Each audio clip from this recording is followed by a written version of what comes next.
Shalom Bapak Ibu Saudara. Kita teruskan renungan kita masih dengan tema besar misteri Injil.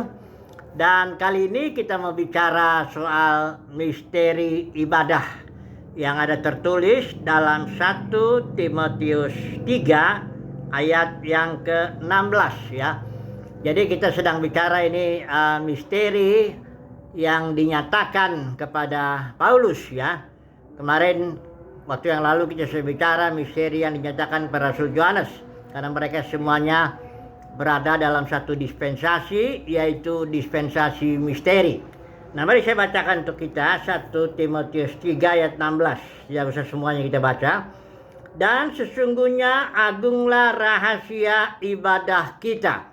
Di sini Paulus rahasia itu maksudnya misteri ibadah kita itu ya.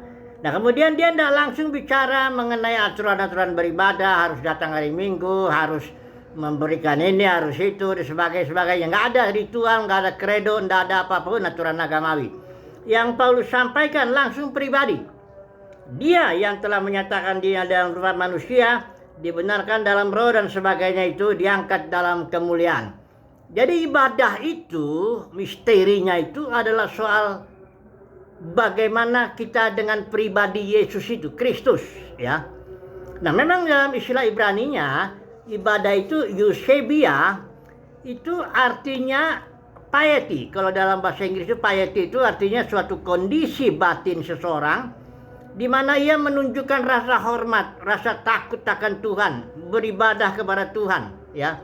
Jadi ini bicara soal relationship, bicara soal fellowship.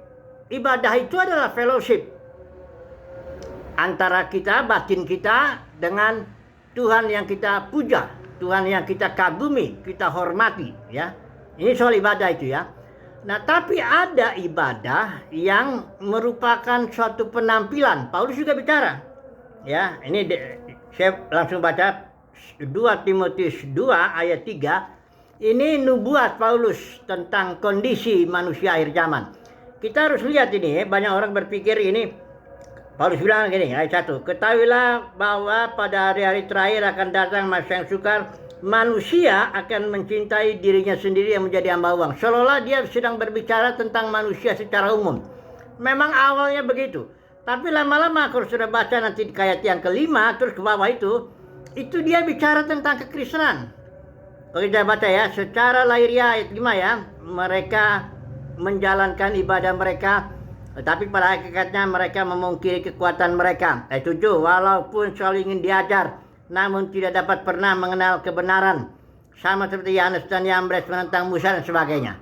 Itu sudah, Paulus sudah bicara kekristenan, karena memang ketika Paulus menulis surat ini, dia sudah ditinggalkan oleh seluruh orang di Asia, di mana dia melayani secara luar biasa di kota Efesus itu 2 tahun dia melayani sampai seluruh Asia mendengarkan firman Tuhan ya.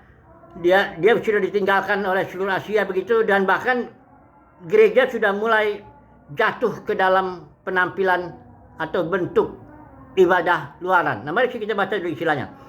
Perhatikan ayat 5. Secara lahiriah mereka menjalankan ibadah mereka. Ini dari terjemahan Yunani itu artinya morphosis, bentuk. Ya, secara bentuk ibadah, morphosis eusebia artinya secara bentuk, secara penampilan beribadah, mereka kelihatan beribadah. Tapi kata Paulus ini, pada hakikatnya mereka memungkiri kekuatannya, karena ada kuasa dalam fellowship kita dengan Tuhan. Ada power, ada esensi yang penting sekali dalam fellowship kita dengan Tuhan. Itulah ibadah. Tapi ini enggak, ini orang katanya di akhir zaman mendekati masa-masa susah itu, orang-orang Kristen beribadah secara bentuk, secara penampilan, secara lahiriah. Tapi sebenarnya batinnya nggak begitu. Nggak peduli yang khotbah itu, kita nggak tahu batinnya, karena memang begini, saudaraku, saya harus bedakan dulu. Ya, berkali-kali sebenarnya saya bilang itu berbeda ya, perbedaan antara beribadah dalam konteks kekristenan dan beragama Kristen. Nah, sebelum saya bicara ini, bedanya antara beribadah secara dalam kekristenan yang memiliki power, yang dalam pengertian relationship, dalam pengertian fellowship dengan Tuhan, dengan ibadah yang penampilan ini morfosis, bentuk yang saya menyebutnya agama Kristen. Oke, saya mulai dulu dengan ajaran Yesus. Kita lihat dulu. Ketika Yesus bicara dengan perempuan Samaria kan. Nah, perempuan Samaria itu karena dia konsepnya agamawi, dia berbicara soal bentuk-bentuk penyembahan, bentuk-bentuk ibadah dengan segala aturannya. Harus di gunung ini, kalau orang Yahudi kan memang harus di Yerusalem, karena agama Yahudi memang agama simbol, nubuat, ya, dan bayangan. Nah, karena perempuan, kalau orang Samaria di Gunung Gerizim melakukan ritual ini, ritual itu, sebagainya. Yesus bilang ada saatnya perempuan, dan sudah tiba sekarang. Orang yang beribadah akan beribadah dalam roh, dalam batin, dan kebenaran atau realita. Karena Yesus itu adalah realita, ya. Dalam esensi, bukan dalam bentuk-bentuk begitu, ya. Nah, inilah yang dipraktikkan oleh gereja mula-mula. Gereja mula-mula beribadah satu saja aturannya, mengikuti pimpinan Roh Kudus. Kita tahu di situ ada 70 kali Roh Kudus berbisik, Roh Kudus melarang, Roh Kudus memimpin, penuh Roh Kudus, dan semuanya. 70 kali ungkapan seperti itu di dalam Kisah Para Rasul yang hanya 28 pasal itu, ya.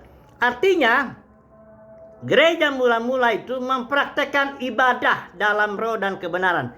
Tidak ada aturan apapun. Hari Minggu harus datang. Hari pertama minggu itu berarti hari Minggu. Nggak ada itu. Itu kebetulan aja Paulus mau pergi, dia ketemu di situ. Nggak ada di situ aturan-aturan. Malah katanya merayakan kebangkitan Yesus. Bukan. Yesus justru kalau nyuruhnya lakukanlah peringatan ini, itu hari kematiannya. Dan gereja mula-mula dipimpin Roh Kudus melakukannya tiap hari, memecah roti itu, ya. Jadi nggak ada aturan apapun. Paulus juga waktu dia bilang di Korintus bilang, jika kalian bertemu, aturannya ya semuanya dipimpin Roh Kudus, saling memberi. Yang satu beri mazmur, yang satu berikan pengajaran atau nubuat, bahasa roh, penafsiran, sebagainya. Nggak ada aturannya, nggak ada ritualnya. Nah, oke, ya. Jadi sekarang kita masuk lagi, kembali lah kita lihat perbedaannya. Apa sih bedanya beribadah dalam roh dan kebenaran, atau beribadah dalam arti eusebia, dalam arti piety itu, kondisi batin, dengan beribadah bentuk morfosis, eusebia, bentuk penampilan lahiriah. Saya bedakannya begini, ya. Kalau orang beribadah dalam roh dan kebenaran, itu tidak bisa diketahui. Siapa yang tahu kondisi batin seseorang? Ya. Hanya dia dengan Tuhan yang tahu, karena memang ibadah itu soal relationship, soal fellowship dia dengan Tuhan. Apakah dia hormat sama Tuhan atau tidak? Kita kan nggak tahu. Apakah dia cinta kepada Tuhan atau tidak? Kita juga nggak tahu.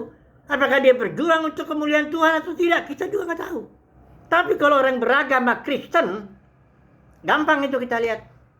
Datang aja ke satu gedung kebaktian denominasi, entah apa, bahkan mau Kristen Reform, mau Kristen Pentakosta, mau Kristen Karismatik, kita gampang, datang aja ke situ. Nanti kelihatan tuh ada orang-orang bawa Alkitab tuh, ya.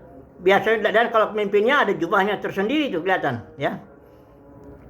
Ada aturannya di situ, programnya juga ada semuanya. Pokoknya aturannya udah lengkap situ, ya. Itu dia orang yang beragama Kristen. Kalau khotbah dia, siapa tahu batinnya. Jangan-jangan dia mencari uang di situ. Jangan-jangan dia cari hormat manusia di situ. Jangan-jangan dia cari jabatan di situ. Siapa bilang dia beribadah? Belum tentu. Tapi kalau dia beragama Kristen, ya. Karena dia memang melakukan bentuk ibadah, morfosis eusebia.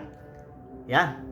Jadi ibadah yang diajarin Yesus, diajarin Paulus juga, ini misteri ibadah. Itu ibadah dalam roh dan kebenaran. Ibadah dalam batin. Nggak bisa dilihat sama orang. Siapa yang tahu kita ini hormat sama Tuhan apa enggak? Cinta sama Tuhan apa enggak? Takut sama Tuhan atau enggak? Kita ini hidup di hadapan Tuhan atau di hadapan orang? Nyenangin orang. Kalau Paulus tegas. Apabila aku mencoba berkenan kepada manusia, aku bukan hamba Kristus. Oh, itu jelas itu. Ya. Nah, barangkali saudara saya sering menyatakan ini, ya. Barangkali ya kalau ada yang tersinggung, ya mudah-mudahan jadi berpikirlah, ya. Saya bilang, ya, kalau monyet itu pun bisa diajarin beragama Kristen. Monyet. Asal dilatih.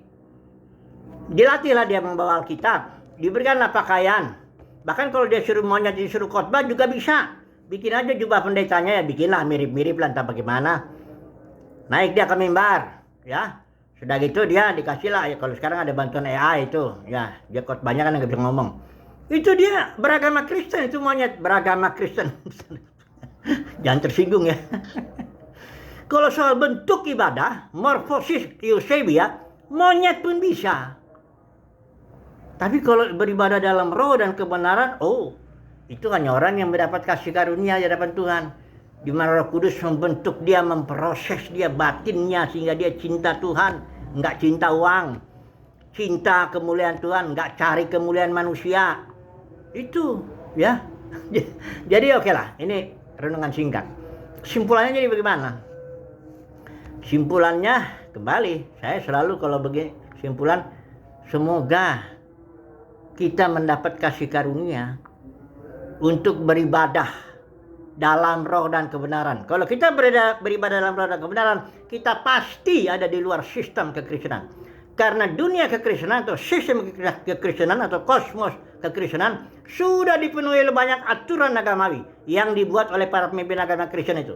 Aturan organisasinya, aturan alirannya, denominasinya, aturan dari perjanjian lama, persepuluhan lah, buah surung lah, harus datang hari Minggu lagi. Aturan dari pemimpin seniornya itu sendiri.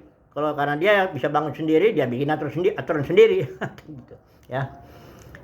Jadi semoga simpulannya saudara dan saya sebagai umat kerajaan, kita memahami misteri ibadah itu, yaitu ibadah dalam roh dan kebenaran di luar sistem kekristenan. Hari lepas hari lah kita belajar berjalan mengikuti pimpinan Tuhan. Tuhan Yesus bilang, Yohanes 10:27, domba-dombaku mendengarkan suaraku, nggak perlu diajarin. Domba-dombaku pasti mendengarkan suaraku. Aku mengenal mereka dan mereka mengikut aku. Mereka nggak ikut pemimpin A, pemimpin B, aliran A, aliran B, nggak ada itu. Mereka mengikut aku, kata Tuhan Yesus. Bahkan Rasul Yohanes tegas, kamu nggak perlu diajarin. Dalam dirimu, batinmu itu ada pengurapan. Engkau bisa tahu sesuatu itu, ya, tanpa diajarin. Ini bukan berarti nggak belajar sama orang, ya. Kita belajar dengan semua orang.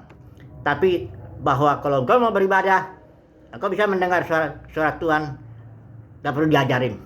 Malah kalau diajarin nggak bisa. Jadi udah berarti ada masalah tuh kalau mesti diajarin. Gimana caranya dengar suara roh, gimana caranya dengar suara Tuhan, nah, itu udah ada masalah. Oke lah, puji Tuhan, simpulannya saudara dan saya mendapat kasih karunia untuk bisa beribadah dalam roh dan kebenaran. Inilah misteri, ya. Haleluya, amin.